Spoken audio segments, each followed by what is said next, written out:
Allahu Akbar. Des pères de famille, des fils, des époux, tous, ils ont une seule chose en commun, un destin tragique. Arafat, Mbour, Thiaroye, ici, la principale activité, c'est la pêche. Comme dans beaucoup d'autres parties du Sénégal, une pêche qui souffre de nombreuses difficultés, notamment la surpêche et la pêche illégale.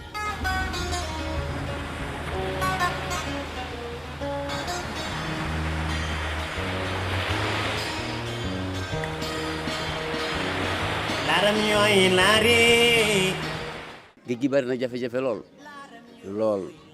man depuis xale ba léegi maa ngi ci géej fii bi ñu fi ooree fii ñetti fan laa dem géej paan maa ngi ñëw bi ñu ne ëllëg la ñuy wori la teeraat.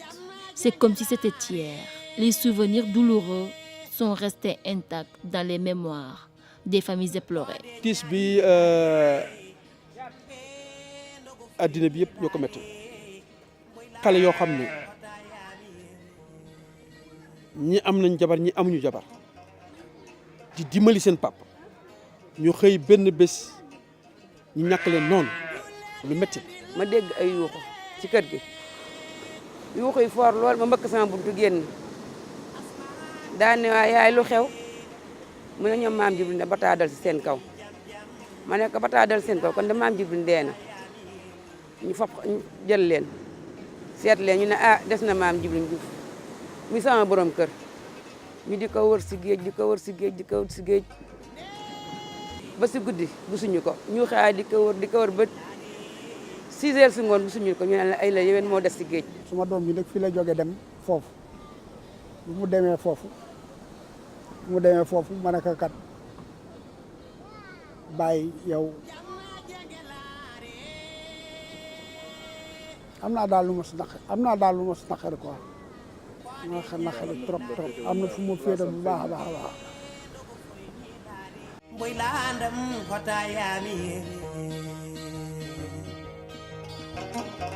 mitti na torop mitti na si xol boobu bés kay duma ko fàtte ba yombal xeex ndax mitti ak tiis. loolu kay du ma ko fàtte mi si àddina parce que man mu dëgg yàlla dee moom yàllaa ko yore waaye man fooguma woon ne nit kuy dee léegi la waaye yàlla xam na ko xëy na nu nii su jour lundi bi affaire bi amee jour boobu yëpp sama yaram bi dafa takku léegi bi mu xëyee noonu tamit affaire bi jàpp ma moom pour man sama tension bi la rek ma tëdd si néeg bi heure yi nii rek sax yàlla xam waxtu. sama benn goro bi ñëw na ma yaay mu ne ma jogal ma ne ko lu xew mu ne ma dañ ne Joal gaal gii riir te ñu force si benn mool daaw la si la bokkoon bon dama tiit sama biir bi daal di daw si sens si laa daw dem sama mag bi nga xam ne moom moo jotoon coup de fil bi si laa dem mu expliqué ma ni mu demee. man dama xëy rek suma doom ji ne ma suma doom ji teeragul ma ne ko lu tax teeragul mu ne am na benn bés teeragul le 22 décembre la fi jógoon ba léegi teeru 22 décembre ba léegi teeru mu doon loo xam ne lu naqari su waajur la quoi mais nag yàlla lu mu dogal rek moo mën a nekk. keroog ba nga xam ne xale yooyu gaañu nañu yëpp ko yëgandoo def na ay semaines yoo xam ne yi kenn mënul lekk kenn mënul naan. waaye mais ñoom samay xarit la ñuy woon sama doole la ñuy woon parce que ñoom wax dëgg yàlla xale boo ko juree mu déggal la kooku buy liggéey ñëw di la jox di la jéem a jariñ kooku sa doole la gannaaw yàlla ak yonent bi. mooy woon ko mag mooy woon sama taaw mais ay rakkam ñoo ko jëkkoon a am jabar ndax moom 81 la judd mais moom ay rakkam ñoo ko jëkkoon a am jabar mais moom wax dëgg yàlla tabaski ren jii wallaahi azim si lañ programme woon pour mu takk jabar mu sëy si. xale bu fekkente ni day liggéey te bu liggéeyee du ump ñaari woyu juróom papaam ak yaayam kooku quartier bépp a ko yëgandoo ku fiy dimbali say waajur xam naa mais ñeenti xale yi nga xam ne ñeenti xale yi nga xam ne ñoom la ñu ñàkk wallahi jàmbaar la ñu woon. métti na trop si man métti na trop si man parce que daa am fu mu féete woon dafa am fu mu féete woon parce que sama xarit la woon lépp lu ma ko mas a tere bàyyi na ko lépp lu ma ko mas a wax def na ko. wax dëgg yàlla bu ma waxee rek te yàlla tax lu mu mës a liggéey man la ko jox ku teel a liggéey nag jox ma ku teel a liggéey jox si jom daal si loolu daal la continuer parce que ba bi muy dem géej def sax dafa feebaroon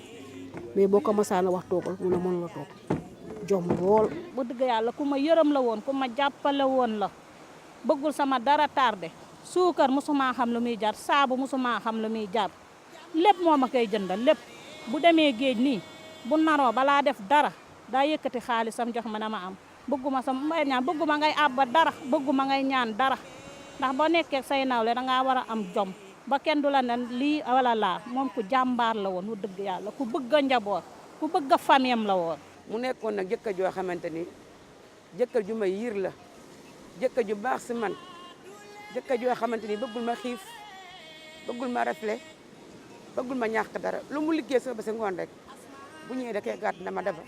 am yaa xam liñ siy def ma xam ni kii yiir na ma te bi mu gaañoo léegi it yëg naa ko ndax metti woon na lool jàppale woon na ma lool yiiroon na ma lool. danaa dem di indi si kër gi ñuy bokk ñun ñëpp mu doon naxar woo xam ne et puis yàlla daal moo ñu ko teg doomu aadama teguñu ko mais lu si gën a am solo tamit gars yi tamit seen gaal yi tamit ni mu mel nii seen gaal yi moo tuuti boo xam ne boo daanoo si boor bi rek gaal yi këpp loolu li ko waral si la bokk Mais pourquoi tant de pertes humaines en mer? Les pêcheurs sont-ils souvent pris au piège ou leur faut-il une formation adéquate pour leur survie dans l'océan? lii koy saafara nag te ñu ut solution bi nga xam ne moom la gouvernement bi wax nañ ci góorgóorlu muy gilet de sauvetage parce que wax naa ko ci benn tur nee naa leen feey mu ngi am ci tefes de feey ci taal tefes gi la yem mais boo demee ba gisatoo lu dul picc ak ndox foofu booy fay foo jëm. fa ngay dem fu moteur bi bañee kenn nekku fa gannaaw yàlla yow yaa fa nekk bu sa xam-xam am àggul foofu du sotti problème bi foofu la nekk waaye gouvernement bi dafa war di dimbali mool yi aussi waxoon na ne am na teeru yu nekk am na appareil mu fay samp yoo xam ne fu gaal paane alors mën nañu la détecter ba gis la lu jafe la nag lu jafe la parce que gaal maa rey fi ñuy dem gaal loo cey fi ñuy dem gaal loo cey sax ñoo gën a jege mais gaal maa rey fi ñuy dem neexul pour détecter leen ba gis leen appareil yu wóor moo ko man appareil yu wóor moo ko man loolu gouvernement bi daf si waroon dimbali nit ñi ut appareil yoo xam ne normalement fu gaal paane si géej bu ñu détecter mën leen a gis. Quand il se remémore ces journées fatidiques, l'émotion est à son comble. bi muy dem nee naa ko bàyyi oo naa ko vendredi ba mu ooy ma ne ko bàyyi gaal googu daal man bu ma sañoon doo si dugg quoi mënoo papa bàyyi rek ma dem papa bàyyi mu dem man la mujj waxal.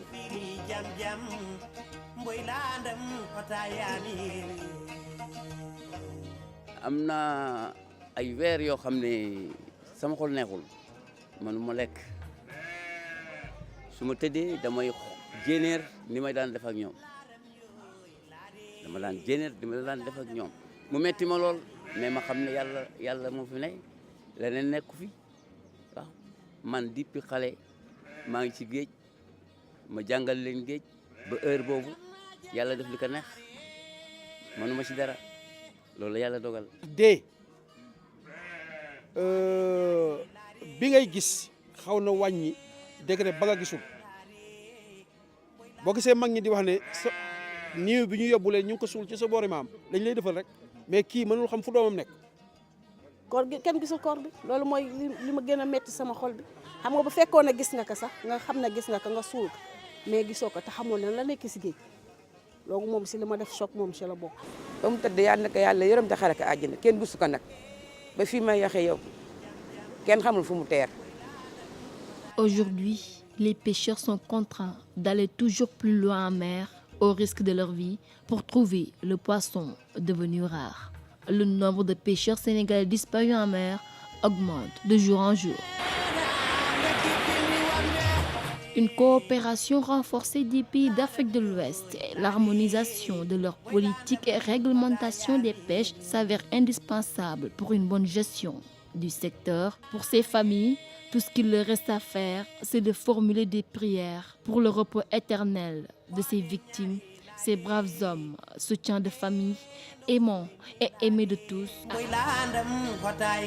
On sèche encore des larmes, ces larmes qui ne ramèneront pourtant pas ces pêcheurs partis à jamais.